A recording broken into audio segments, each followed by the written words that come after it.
আমাদের অভাব আছে তাই বলে সন্তান বিক্রি করে। প্রতিমা, কত দুঃখে যে কথাগুলো বলছি সে তুমি বুঝবে না।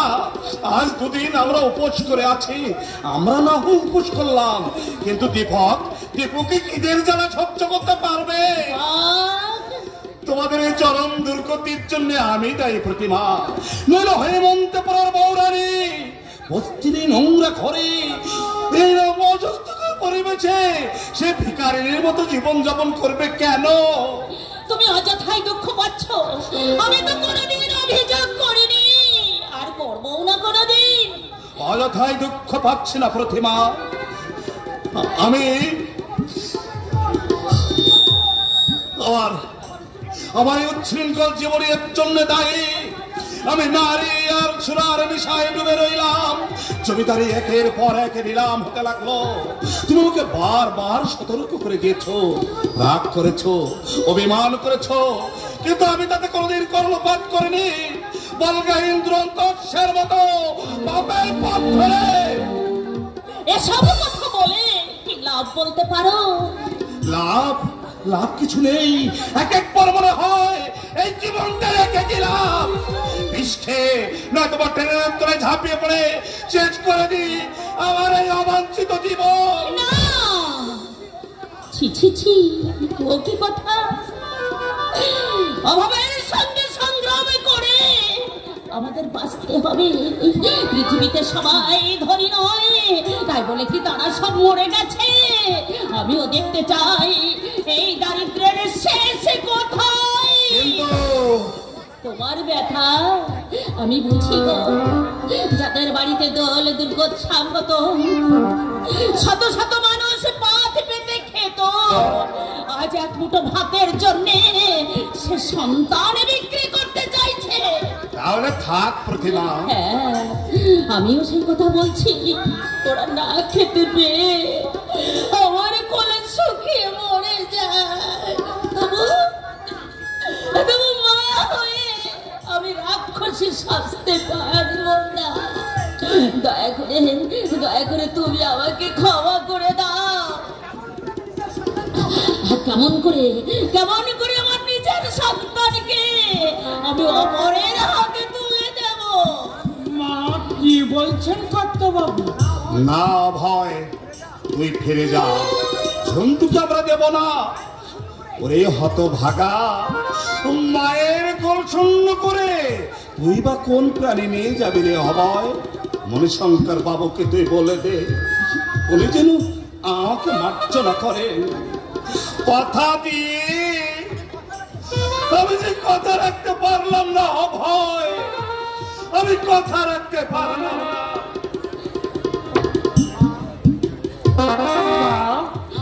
না ভাই না, ছেলে আমি দিতে পারবো না।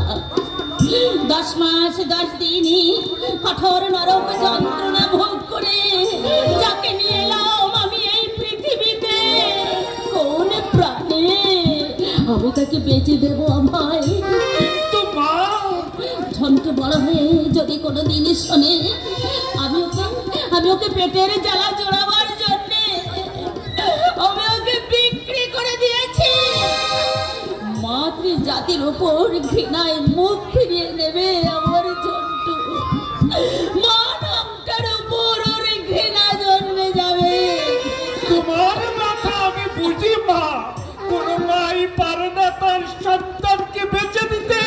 তবু আমি বলছি, তোমার ছেলেকে তুমি খাইয়ে পরিয়ে বাঁচিয়ে রাখতে পারবে মা, কিন্তু মানুষ করতে পারবে না।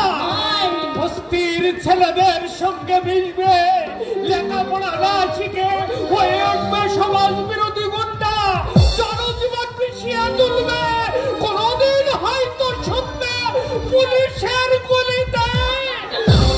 না ভাই না, রায় বংশের ছেলেরা কোনোদিন সমাজ বিরোধী গুন্ডা হবে না।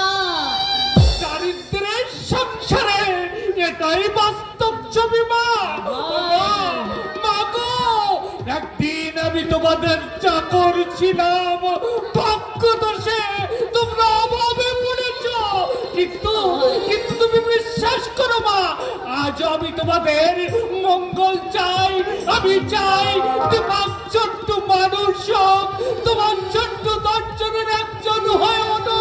আর প্রত্যেক মা বাবাই চাই তার ছেলে মানুষ হোক। আমিও তাই চাই রে ভাই, আমিও তাই চাই। আমার দীপু ঝন্টু মানুষের মতো মানুষ তাই যদি চান আপনার 1 বছরের ঝন্টুকে আমার ভিক্ষা দিন প্রতিমা দেবী। শঙ্কর বাবু, আমার স্ত্রী পরপর 2 সন্তান প্রসব করে এবং দুটোই মারা যায়। সন্তানের জন্য আমার স্ত্রী প্রায় উন্মাদের মতো। তাই ডাক্তারের নির্দেশে আমি একটা ছোট্ট ছেলে খুঁজছিলাম। আপনার ঝন্টু সৎ বংশজাত, এই অভয় খোঁজটা আমাকে দিয়েছিল। উনার কল্যাণপুর বিশাল জমিদারি মা, ঝন্টুই হবে তার একমাত্র উত্তরাধিকারী। আর ঝন্টুকে দান করে যে কত টাকা পাবে দীপককে তুমি মানুষ করতে পারবে মা। আপনি হয়তো ভাবছেন অর্থের অহংকারে আমি আপনার মাতৃত্বকে অপমান করছি। না প্রতিমা দেবী, তেমন অমানুষ আমি নই। আমার স্ত্রী সন্তান পেলে রোগমুক্ত হবে ঠিকই, কিন্তু আপনাদের দারিদ্রতা কিছুটা লাঘব হবে। আপনি আমাকে একটু ভাবতে সময় দিন মণিশঙ্কর বাবু। আজ থেকে ছোট্ট আমার পর হয়ে যাবে। আমি আর কোনোদিন আমার ছোট্টকে দেখতে পাবো না। ভাবতে আমার কান্না। আমি কি করবো ঠাকুর? তুমি আমাকে বলে না, তুমি আমাকে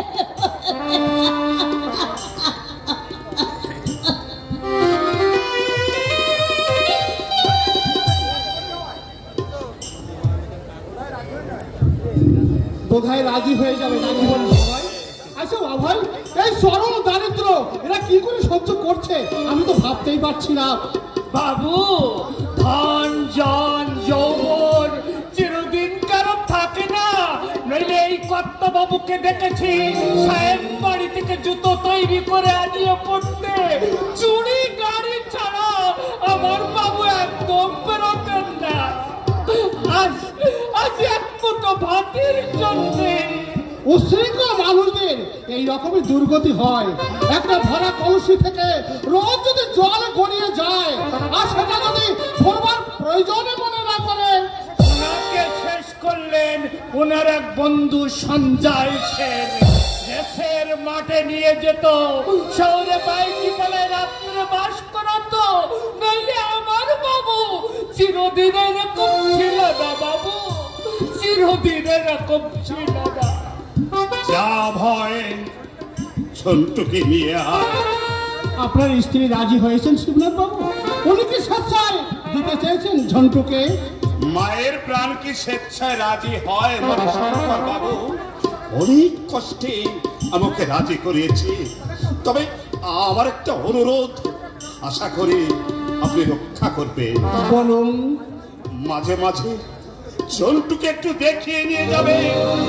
দয়া করে এই উপকারটুকু আপনি করবেন। সে আপনাকে বলতে হবে না। দেখুন আমি অমানুষ নই, প্রতি মাসে একবার করে দেখিয়ে নিয়ে যাবো ঝন্টুকে। তাছাড়া আপনাদের সাদর আমন্ত্রণ রইল এই গরিবের বর্ণ কুটিরে। যাবেন, অমর্যাদা করবো না। আজ আপনি যে উপকার আমাকে করলেন আমি তো জীবনে কোনোদিন ভুলবো না। সে আপনার মহত্ব। না শিবনাথ বাবু, মহত্ব নয়, কর্তব্য। আজ শুধু আপনি আমার স্ত্রীর জীবনে রক্ষা করলেন না, সেই সঙ্গে আমাকে দিলেন পিতৃত্বের অধিকার। যাকে আজ আর রাত বাড়িয়ে লাভ নেই। ভাই যা, বাচ্চাটাকে নিয়ে আয়। আমাকে ক্ষমা করবেন বাবু। এতদিন যে মায়ের হাতে ভাত খেয়ে এই দেহটা বাঁচিয়ে রেখেছি, সেই মায়ের কোন সহ্য করে আমি কি করে তার বাচ্চাটাকে নিয়ে আসবো বাবু? আমার শরীরটা তো লোহা দিয়ে বাঁধা নয়। আমার অনুরোধ ভাই, যা নিয়ে আয় ঝন্টুকে। যাচ্ছি সেই অপ্রিয় কাজ করতে। করতে আমি যাচ্ছি, কারণ আমিও চাই আমার বাবু, আমার বৌরানী এই দারিদ্রের হাত থেকে মুক্তি পাক, হাসি আনন্দ ভরে উঠুক আমার এই বৌরানীর সংসার। বলছিলাম কি শিবনাথ বাবু, এই অসহনীয় দারিদ্র আপনি কি করে সহ্য করছেন আমি তো কিছু ভাবতেই পারছি না। জানেন মণিশঙ্কর বাবু, আবললে আদরে আমি মানুষ হয়েছি, অভাব কাকে বলে আমি জানতাম না। হঠাৎ এই দারিদ্র আমাকে মনের ভারসাম্য হারিয়ে ক্ষত বিক্ষত করে তোলে। মাঝে মাঝে আমার মনে হয় আত্মহত্যা করে এই অভাবের হাত থেকে আমি মুক্তি নিই। দুঃখ করবে না শিবনাথ বাবু, দুঃখ করবে না। দেখুন অভাব কারো চিরদিন থাকে না, আর আপনারও থাকবে না। আমি যে টাকা আপনাকে দিয়েছি ওই টাকা দিয়ে আপনি দীপককে লেখাপড়া শিখে মানুষ করুন, দেখবেন ওই ছেলে বড় হলে আপনার সমস্ত দুঃখ ঘুচে যাবে। চলুন বাবু, রাত বাড়িয়ে কি লাভ? বাচ্চাটা বোধহয় ঘুমিয়ে পড়েছে, তাই না ভাই? হ্যাঁ বাবু, জেগে থাকলে নিয়ে যেতে মুশকিল হতো। ভাই, আমার কোলে একটি বাড়িতে জন্মের মতো আমি বাচ্চাকে দেখিনি। আর তো দেখতে পাবো না, আর তো দেখতে পাবো না। থাকবো রানী, মায়া বাড়িয়ে কি লাভ? যে তোমার থাকবে না, যাকে তুমি রাখতে পারবে না, তাকে দেখে কি হবে? চট্টু তোমার কেউ নয়, কেউ নয়। ভাই তুই বাচ্চাটাকে নিয়ে আয়, আমি গলির মনে গাড়ি নিয়ে অপেক্ষা করছি। আসি শিবনাথ বাবু। প্রতিমা দেবী থাকবেন না, ঝন্টু আপনার চিরদিন আপনারই থাকবে। আমি শুধু ওর মানুষ করার দায়িত্বটা নিলাম। আসি মা। ভাই, ও মা, আমাকে তুমি দোষী করো না। ভাই, কেন দেরি করছি শতভাগা? নিয়ে যা, যত দেরি হবে ততই যে মায়া বাড়বে। যা, চলে যা এখান থেকে। ওটাকে নিয়ে তুই এখান থেকে চলে যা।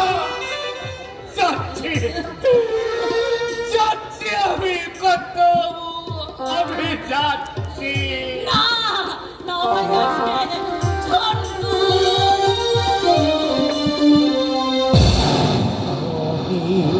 সাধে ময়না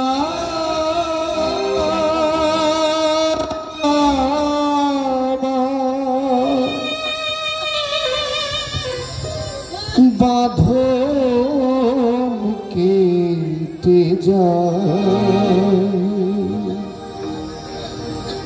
মিছে তারে শিকন দিলা রাঙা দুটি পা অনেক সাধে ময়না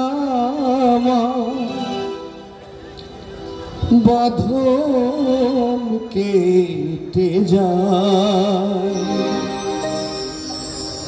মিছে তারে শিকল দিলা রাঙা দুটি ভাই, অনেক সাধে ময়না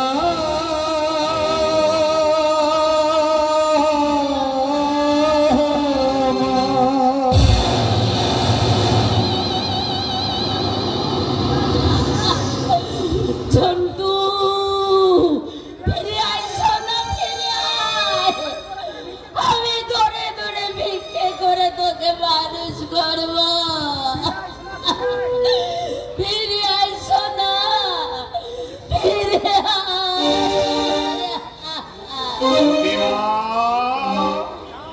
যাও, যাও। খদ্দের জুটিয়ে নিয়ে এসো, বাকিটাকেও বেঁচে দিই, আর আমাদের কোনো অভাব থাকবে না। আর তোমাকে দারিদ্র্যের সঙ্গে লড়াই করতে হবে না, দুবেলা মাছ মাংস খেতে পারবে। প্রতিমা, মায়ের ব্যথা তোমরা বুঝবে না গো, তোমরা বুঝবে না।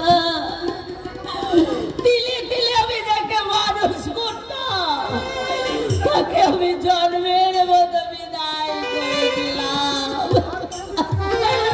আর কোনোদিন আমি তাকে দেখতে পাবো না। এ যে কি ব্যথা, মা ছাড়া কেউ বুঝবে না।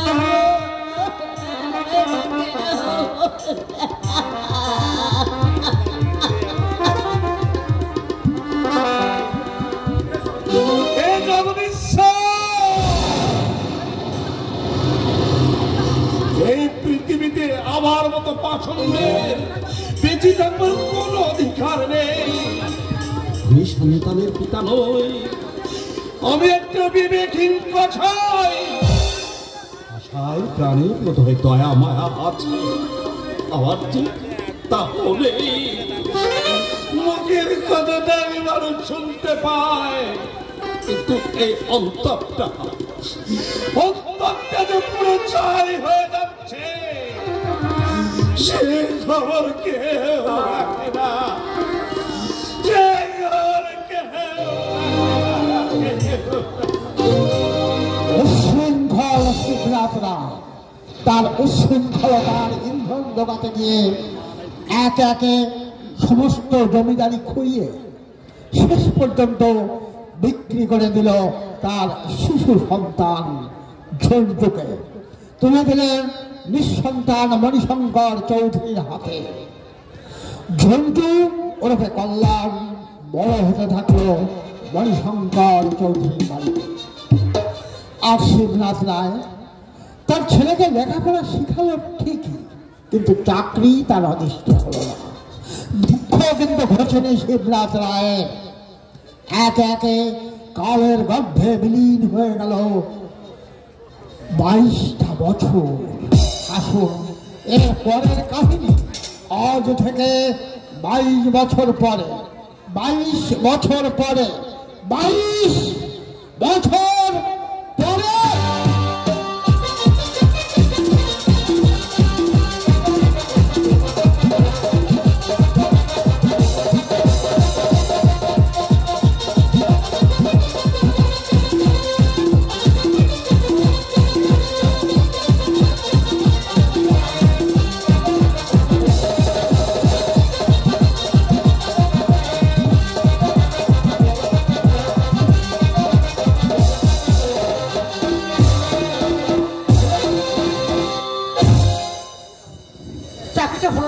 না রে সোমনাথ, জীবন আমার দুর্বিষয় উঠেছে, তিলে তিলে মৃত্যু হচ্ছে আমার।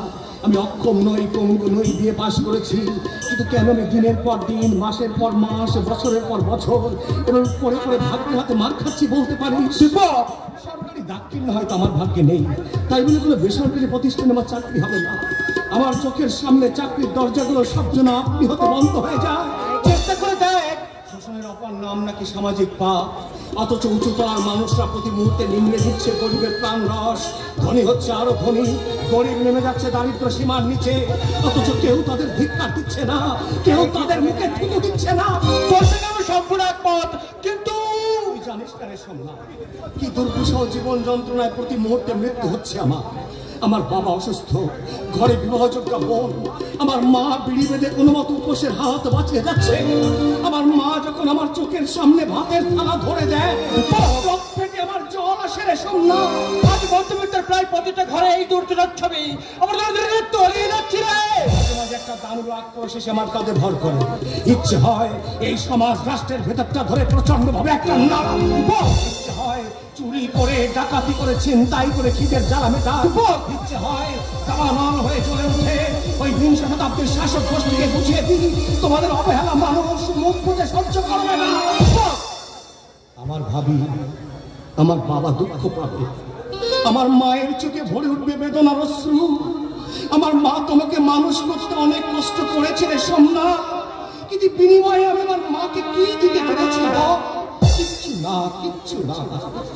রমার সম্বন্ধে কিন্তু চিন্তা করলে দীপক, হ্যাঁ রমাকে তুই ভালোবাসিস, তোদের ভালোবাসা ভালো বাসা দীপক, ভালো বাসা। দীপক ভালোবাসা মরে গেছে সোমনা, বেকারত্ব নামক জগদ্দল পাথরটা নিচে চাপা পড়ে গেছে। স্নেহ, প্রেম, প্রীতি, মায়া, মমতা, ভালোবাসা, এই পেট নামক রাক্ষসটা তারুণ্যকে গলা টিপে খুন করেছে। তোর ব্যথা আমি বুঝি, কারণ আমিও যে বর্তমানে বেকার। দীপক বাবু ইয়ে হয়েছে, ঘোড়ার ডিম হয়েছে। যান এখন বিরক্ত করবেন, সব ভাড়া ঠোড়া এখন পাবেন না, পরে আসবেন। পরে কেন ঠান্ডা ঘুরতে যায়? আপনাদের পিছনে ঘুরতে ঘুরতে পরকালের ভাবনা তো ভাবতেই পারছি না, অথচ মনে করুন কি অনিত্য এই সংসার। কোন মুহূর্তে যে প্রাণ পাখি উড়ে যাবে। আপনাদের মতো কষায়ের প্রাণ পাখি এত সহজে উড়ে যাবে না। আমি কষাই? ভুল বললাম, কষাই নয়, আপনার হচ্ছেন রাঘব। ওই বিরাট মুখটা হা করে আছেন এই দরিদ্র নামক চুনোপুরিগুলোকে গেলবার জন্য। এত খেয়েও খাই আপনাদের মিটছেন, আরো চাই, আরো চাই। চাওয়ার আর শেষ নেই, নিবৃত্তি নেই সেই রাক্ষসে খিদে। আচ্ছা রঙ্গে বসাই, শহরতলির আকার পায় তখন ঘরের ভাড়া 30 টাকা হয়, ঘরের পেতে কিন্তু ভাড়া একটু বেশি। এসব কথা আমাকে বলছেন কেন? মন্ত্রীদের মন্ত্রীদের বলবো নিশ্চয়। 6 আনা তেল 16 টাকা, 4 আনা ডাল 10 টাকা, তাও তো খাঁটি বাবার উপায় নেই। ভেজালে দেশটা একেবারে ছাইলাভ হয়ে গেছে। খাঁটি পাবে কি করে মানুষ? চোর ধাপ্পাবাজরা যে সমাজের শিরোমণি, সেই সমাজে কি মানুষ বাস করতে পারে? এই আপনাদের মতো মহাপুরুষরা যতদিন এই সমাজটাকে নিয়ন্ত্রণ করবে। আপনি বাসায় কিন্তু তখন থেকে একটু চেটাং কথা বলছেন। না পোষায় আপনি ঘর ছেড়ে দিন, আমি অন্য ভাড়া দেব। ঘর তো ছাড়বই না, ভাড়াও দেবো না, আপনার যা খুশি করতে পারেন। আমিও দেখতে চাই কি করে একটি বাড়ি থেকে আমাকে আপনি উচ্ছেদ করেন। ছাড়বেন না? না, ছাড়বেন না? না। ঠিক আছে, আমিও দেখতে চাই কি করে জোর করে আপনি এই বাড়িতে থাকেন।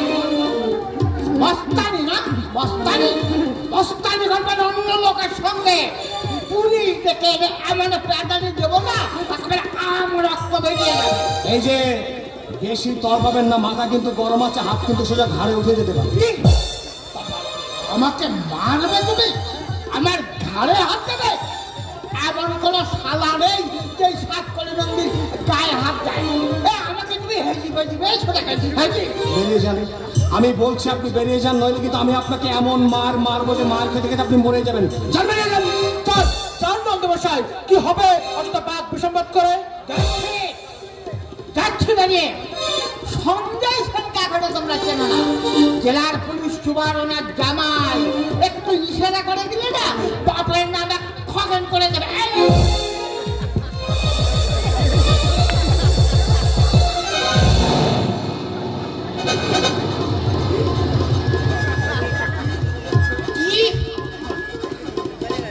আমাকে মারলে তুমি? আমার গায়ে হাত দিলে? এই অপমানের প্রতিশোধ যদি না নিতে পারি, আমি 5 কোটি নন্দীর বেটাই চলে বাস করে কুমিরের সঙ্গে লড়বে। কুমিরের সঙ্গে এর ভাইয়ে দেবো, তবেই আমার নাম 7 কোটি নন্দী।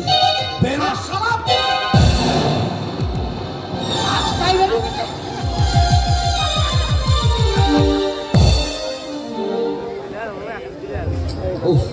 যত ভাবে এই তো লোকগুলিকে এড়িয়ে চলবে, এদের কোনো কথার জবাব দেবো না, কিন্তু কিছুতেই মাথাটা আমি ঠান্ডা রাখতে পারছি না। একে অভাব অনটন আমাকে অক্টোপাসের মতো ঘিরে রেখেছে, তার উপর মাথা গরম করেছে দীপক। দুঃখ মানুষের চিরদিন থাকে না, আর আমাদেরও থাকবে না। যত অভাবে আসুক, নৈরাশ্যের শিকার আমরা কিছুতেই হব না।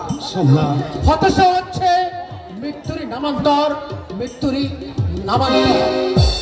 হতাশা, নৈরাশ্য, আত্মগ্লানি মানুষের এমনিতে আসে না রে সোমনা। বিয়ে পাশ করেছি আজ 5 বছর, আমার ভাগ্যের হতচক্রটা যেন রাক্ষসী মেদিনী গ্রাস করেছে। আমি যেন ত্রিশঙ্কুর মতো ঝুলছি রে সন্না মহাশূন্যে ঝুলছি।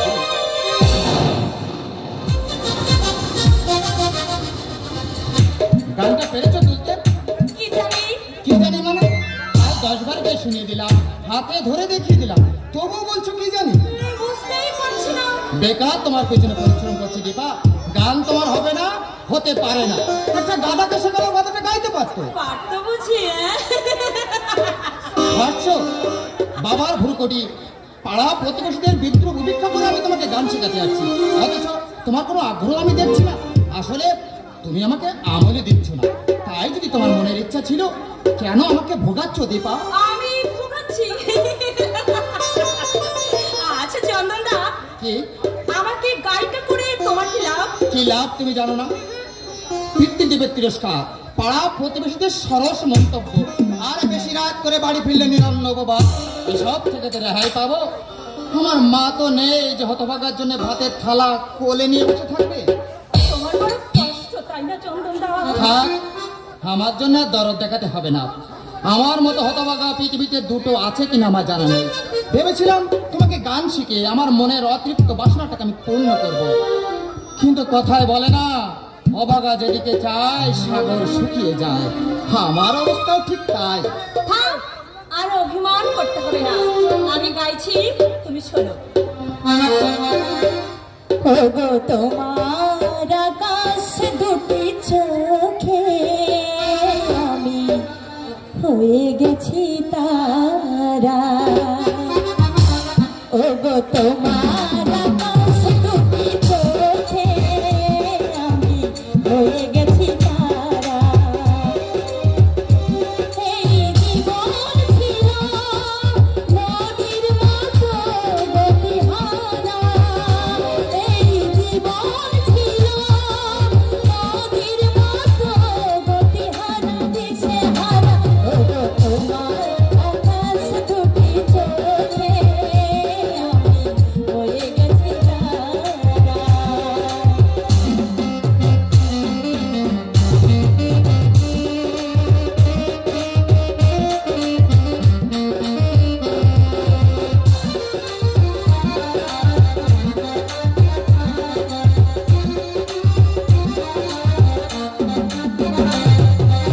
আগে ছিল শুধু পরিচয়, পরে হলো বিনিময়।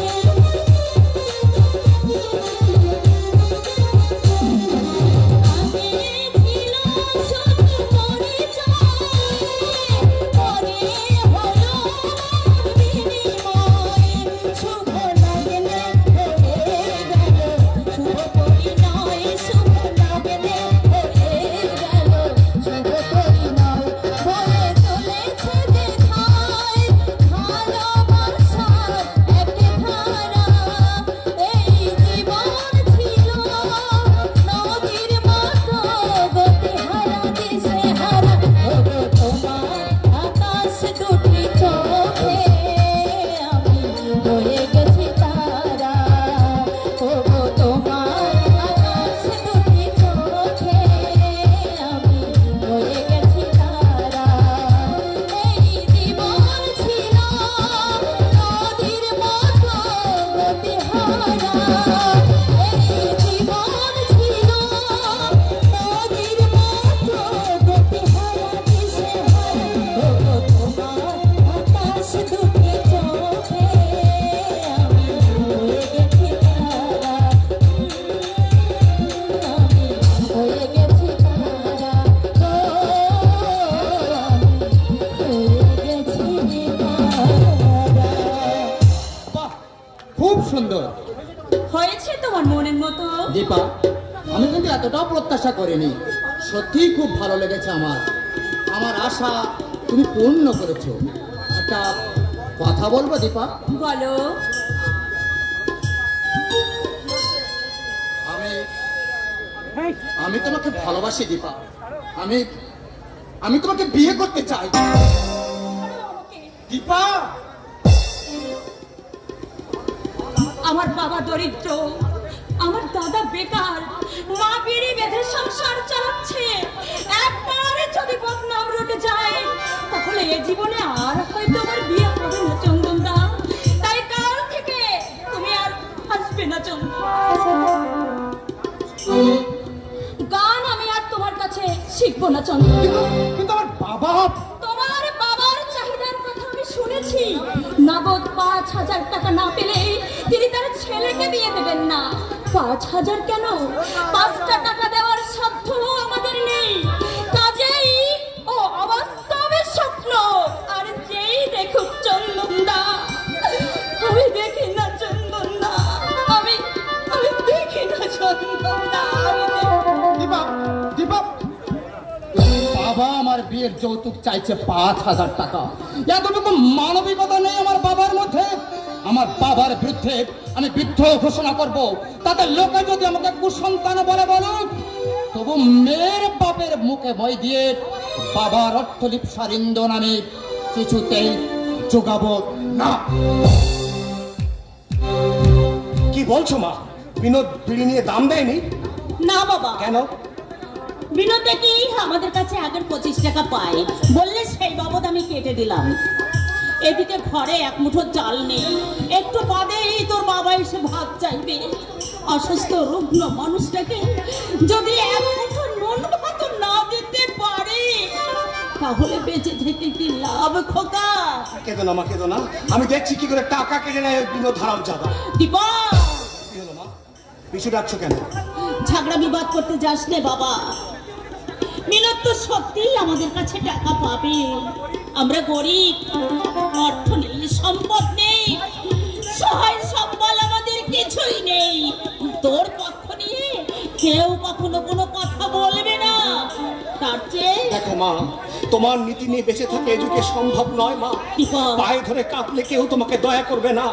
একটা চড় মারলে 10টা লাথি ফিরে দাও, টুটি কামড়ে কই ফেয়ার চাও, বুকের রক্ত কন্ট্রোল করে পান করে খিদের জ্বালা মেটাও।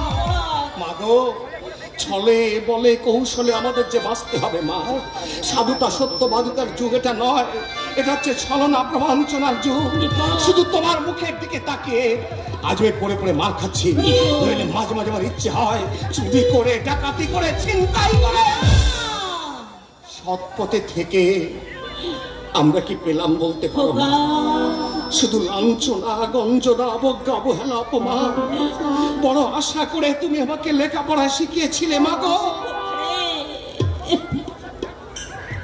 তোমার সমস্ত আশা আমি যে ব্যর্থ করে দিলাম মা, আমি যে ব্যর্থ।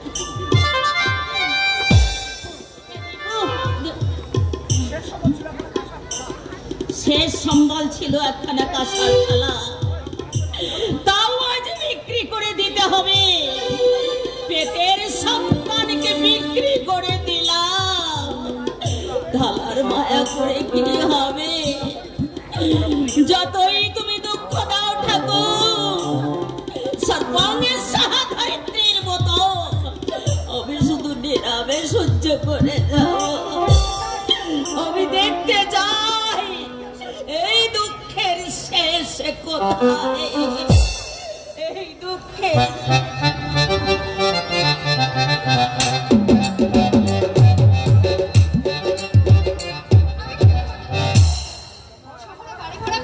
আমাকে নিয়ে যাবে। আজ পাড়া গায়ে থাকা আমার পোষাবে না। পরে যেন বলে বসো না যে তুমি আমার অবাধ্য হচ্ছ। তুমি গ্রামে না গেলে বাবা দুঃখ পাবে শালি। ভাগ দুঃখ, তাই বলে আজ পাড়া গায়ে পচে মারা আমার পক্ষে সম্ভব নয়। বর্ষাকালে গ্রামে জল কাদায় নরক সৃষ্টি হয়। তাছাড়া মশা, মাছি, ম্যালেরিয়া অসহ্য ব্যাপার। আমি দুদিনও সেখানে তিষ্ঠতে পারবো না। পল্লী গ্রামকে তুমি ঘৃণা করতে শালি, অথচ তোমারই জন্ম কিন্তু পল্লী গ্রামে। সেটা আমার দুর্ভাগ্য। শালি, কেন যে তোমরা পল্লী গ্রামের প্রশংসায় একেবারে পঞ্চমুখ হয়ে ওঠো বুঝি না বাপু। গ্রামে তো মানুষ বাস করে না, বাস করে কতগুলো জন্তু, জানোয়ার। এগুলো হচ্ছে বিধাতার অপসৃষ্টি। হতবিধাতার না আছে শিক্ষা, না আছে শালীনতা বোধ। শিয়াল কুকুরের মতো এক গাদা বাচ্চা জন্ম দেয়। অর্থ উলঙ্গ বাচ্চাগুলো দেখলে গা আমার ঘিন ঘিন করে। মাটির হাড়িতে রান্না করে, কয়লা নেই, মাঠের ঘাস ছিঁড়ে জ্বালানি করে। ছেলে, আজ যাদের তুমি ঘৃণা করছো সেই তথাকথিত অসভ্য মানুষগুলোই কিন্তু তাদের নিজেদের পরিশ্রমে গড়ে তুলেছে মানব সভ্যতা পাত উপরে দিয়েছে। ওরা যদি চাষাবাদ বন্ধ করে দিয়ে নগর সভ্যতার মোহে এই গ্রামের দিকে ছুটে আসতো, তাহলে আমাদের মতো ভদ্র লোকদের না কেউ উপোস করে মরতে হতো। বাজে কথা নয় ছেলে, বাজে কথা নয়, এটাই হচ্ছে খাঁটি কথা। গ্রামে সুদূরে করেছে শহরে বুনিয়াদ, গ্রামে আমাদের বিলাসের যোগান দিচ্ছে, আর ওদের পরিশ্রমে গড়ে উঠেছে এই বাংলার শস্য ভান্ডার, অথচ ওদেরকে আমরা করছি চরম উপেক্ষা। পল্লী গ্রামের প্রশংসা গাও না কেন, ওই নরকের মধ্যে আমি কিছুতেই যাব না। গ্রামের তুলনায় আমাদের শহর থেকে দূরে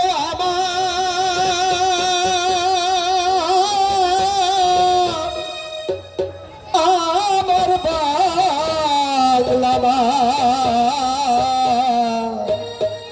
এই বিশ্বভুবন মাঝে তাহার নাই কতুলনা। বিশ্বভুবন মাঝে তাহার নাই কতুলনা। এই সাগর থেকে দূরে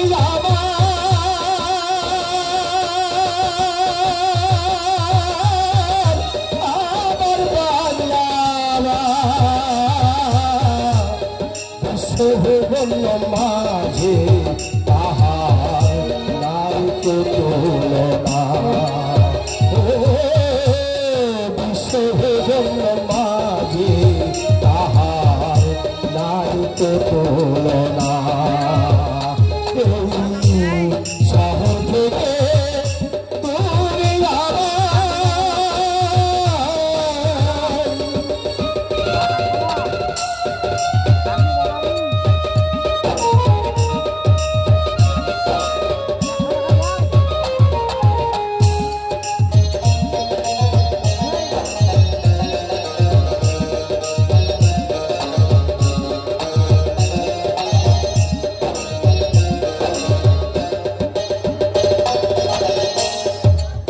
গাছে গাইছে রে পাখি মাতে সোনার ধান।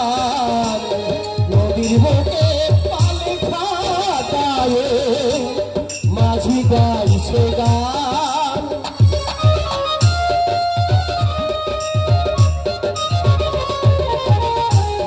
গাছে গাছে গাইছে রে পাখি মাতে সোনার ধান। নদীর বুকে পানি খাটায় মাঝি গাইছে গান। এই প্রাণ থাকিতে বাংলা ভাতে তবু ভুলবে না। প্রাণ থাকিতে বাংলা ভাতে তবু ভুলবে না। বিশ্বভুবন মাঝে তাহার নাই কতুলনা। বিশ্বভুবন মাঝে তাহার নাই কতুলনা। এই শহর থেকে দূরে আমার বাংলা বিশ্বভুবন মাঝে তাহার নাই কতুলনা। বিশ্বভুবন মাঝে তাহার নাই কতুলনা। এই শহর থেকে দূরে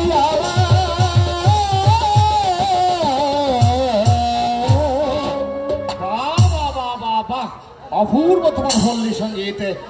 এই নাও ভাই। বেড়াতে বেরিয়েছেন বাবু? হ্যাঁ। কি দেখবেন বাবু আমাদের এই পল্লী গ্রামে?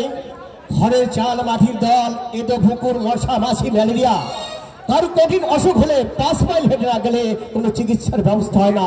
আমরা গ্রামের মানুষ যে কিভাবে বেঁচে আছি একটু ঈশ্বর জানে। কিন্তু একটু পরে দেখবেন অন্ধকার যেন গোটা গ্রামটাকে গ্রাস করেছে। শহরকে আপনারা ভদ্রবাবুরা সুন্দর করে সাজাচ্ছেন, কিন্তু বাবু এই গ্রাম বাংলা যে তিবিরে সেই তিবিরেই পড়ে আছে। শহর থেকে দূরে আমার বাংলা মাঝে তাহার নাই তুলনা,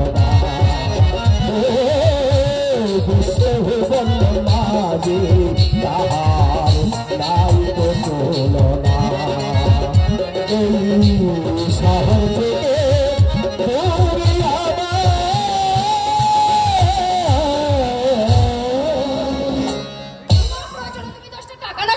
নষ্ট করলাম? কি প্রয়োজন ছিল ওই ভিখারিটাকে 10টা টাকা দেবার? কি প্রয়োজন ছিল সেটা তোমার উর্বর মস্তিষ্ক ঢুকবে না শেলি। আচ্ছা শেলি, আমি একটা কথা কিছুতে বুঝতে পারছি না। আমরা হোটেলে খাওয়ার পর বিয়ারে কিন্তু বসিয়ে দই কই, তখন তো তোর প্রতিবাদ করতে শুনিনি। সেটা সম্মানের প্রশ্ন। সেটা তোমাদের সম্মানের প্রশ্ন হয়, এটা জীবনের প্রশ্ন। বাংলার আদি সংস্কৃতি, বাংলার কৃষ্টি কালচার বাঁচিয়ে রেখেছে ওই পল্লী বাউলেরাই। আমরা হচ্ছে নগর সভ্যতার ঘুন্দরা প্রতিনিধি, তাই তো বিদেশি শিক্ষায় শিক্ষিত হয়ে বিদেশি পোশাকে পরে বাবাকে বলছে ড্যাডি আর মাকে বলছি মাম্মি। ভুলে গেছি দেশকে, ভুলে গেছি দেশের মাটিকে। কথা জিজ্ঞাসা করো তো বাবা। বলুন, গ্রামে তোমাদের নতুন দেখেছি, মানে এর আগে তো কোনোদিন দেখিনি, তাই তুমি নাই ছোট লোক, বলো আপনি। এই জন্যই আমি গ্রামের লোকগুলোকে বলি জানোয়ার। শিক্ষা নেই, সভ্যতা নেই, জেলার পুলিশ সুপারকে বলে তুমি। আমি বুঝতে পারিনি মা। ম্যাম সাহেব বলতে পারো না? থাক ছেলে, উনি বিরুদ্ধ মানুষ। তাছাড়া মা ডাকতেও কোনো খারাপ কিছু নয়। চুপ করবে তুমি, যা বুঝো না তার মধ্যে নাক গলাতে আসো না। এইসব ইতরদের সঙ্গে কি ভাষায় কথা বলতে হয় তা আমার ড্যাডির কাছ থেকে শিখে নিও। এদের আস্তে জুতো, যেতে জুতো মারবে, তবেই যদি এদের শিক্ষা হয়। মা লক্ষ্মী বড্ড রেগে গেছেন, কিন্তু আমি তো এমন কিছু বলিনি বাবু। অযথায় উনি আমার উপরে চটে গেলেন। আমি বৃদ্ধ মানুষ। আমার স্ত্রী ব্যবহারের জন্য আমি আপনার কাছে ক্ষমা চাইছি। না না বাবু, ভুল আমারই হয়েছে। আমি বুঝতে পারিনি যে আপনি জেলার পুলিশে ছোপা। মা লক্ষ্মী ঠিকই বলেছে, অন্যায়টা আমারই। না, আপনি কোনো ভুল করেননি।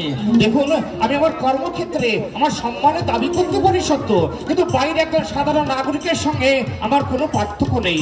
তাছাড়া আপনি আমাকে তুমি করে বলবেন, আপনি তোমার পিতৃতুল্য, কাজে আপনি আমাকে তুমি বলবেন, তাতে কোনো অন্যায় নেই। এই তো শিক্ষিত মানুষের মতো কথা। অনেকে এই সাধারণ কথাটা ভুলে যায় বাবা। পদমর্যাদার অহংকারে মানুষকে তারা অমানুষে পরিণত করে দেয়। আচ্ছা বাবা, এখানে তুমি কাদের বাড়িতে এসেছো? সন্দেশের পিছনে ছেলে বাবা, আমরা তো ওনার বস্তিতেই ভাড়া থাকি। সঞ্জয় বাবু আমার শ্বশুর মশাই। আচ্ছা আচ্ছা, তাহলে তুমি শহরের লোক? আগে না, আমি গ্রামের লোক। কল্যাণগড়ের জমিদার মণিশঙ্কর চৌধুরী আমার বাবা। কি নাম বললে? আমার বাবার নাম মণিশঙ্কর চৌধুরী, উনি কল্যাণগড়ের জমিদার।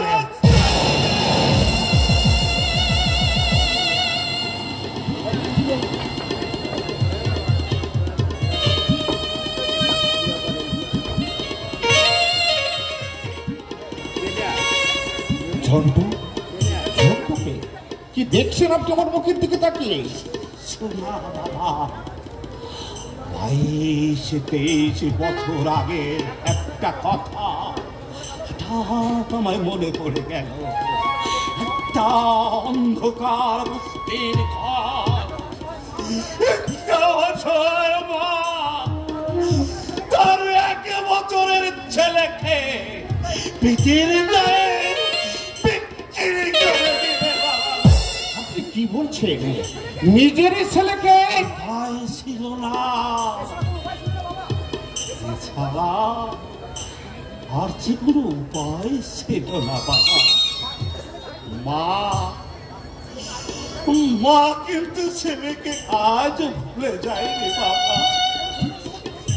কোন সুন্দর যুবককে দেখলে অপালক দৃষ্টিতে তাকিয়ে থেকে কি যেন অনুসন্ধান করে। আরে হতভাগী, যাকে তুই বিক্রি করে দিয়েছি, তারপর তোর কিসের অধিকার, কিসের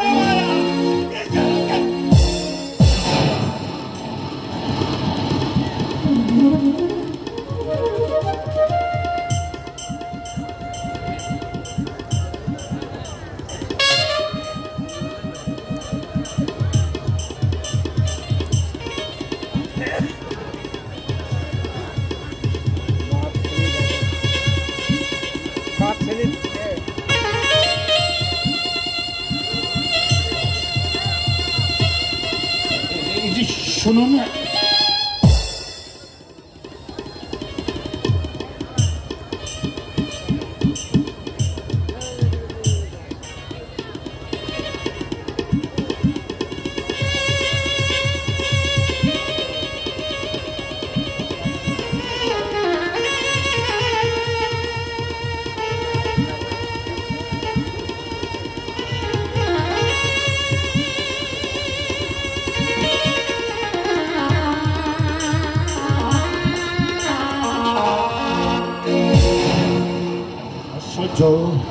ভদ্রলোক কি জন্য বলতে বলতে আবার থেমে গেলেন। ঝন্টু বলে আবার বা কেঁদে উঠলেন। হয়তো ওনার কোন আত্মীয়ের সঙ্গে নানা বছর সব ভুলিয়ে যাচ্ছে, ওই জন্য সব ভুলিয়ে যাচ্ছে, সব ভুলিয়ে যাচ্ছে।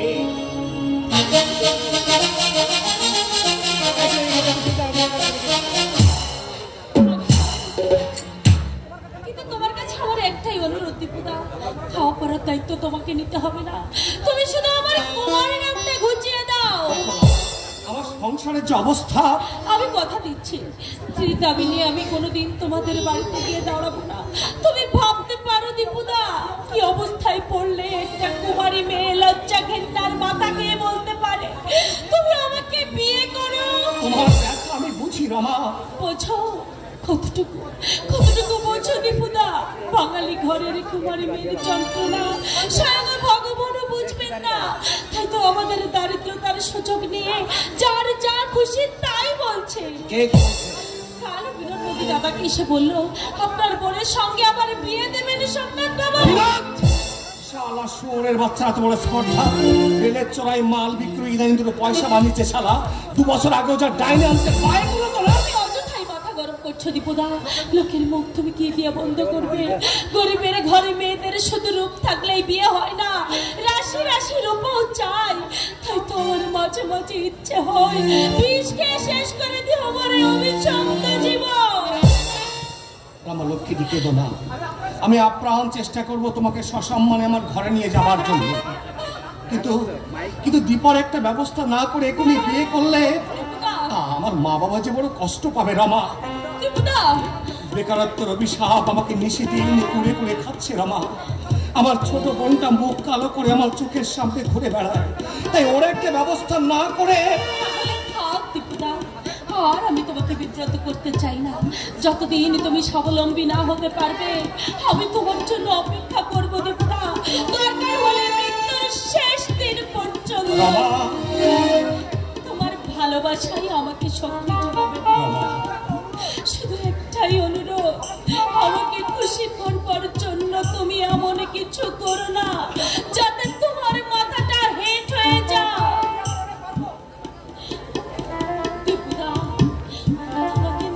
আমার অনেক গর্ব দীপুদা, আমার সেই গর্বটুকু তুমি ধুলোয় মিশিয়ে দিও না দীপুদা, তুমি ধুলোয় মিশিয়ে দিও না।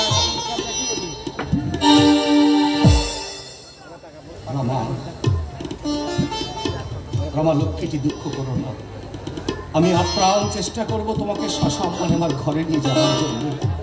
তোমাকে দূরে সরে রাখতে আমারও যে ভীষণ কষ্ট হয়। তুমি যে আমার আহত জীবনের সান্ত্বনা, আমার হৃদয় আকাশে পূর্ণিমার চাঁদ। আর তুমি জামিনী,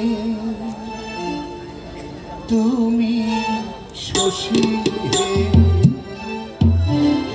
ভাদিছ গগন মাঝে, মম সরসিতে তব জল প্রভা, বিম্বিত যেন লাজে। আমি জানিনি তুমি শশী হে, ভাবিছ গগন মাঝে।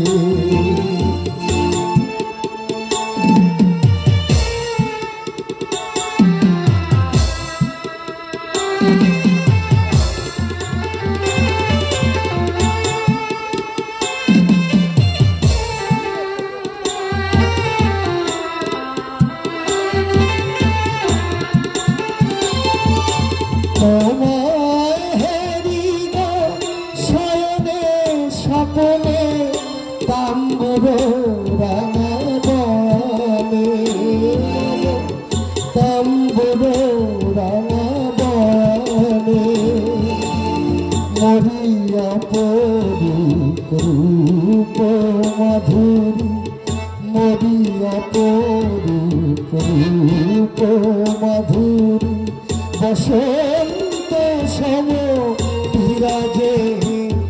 আমি জানিনি তুমি শশী হে, ভাবিছ গগন মাঝে।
ভাবিছ গগন মাঝে।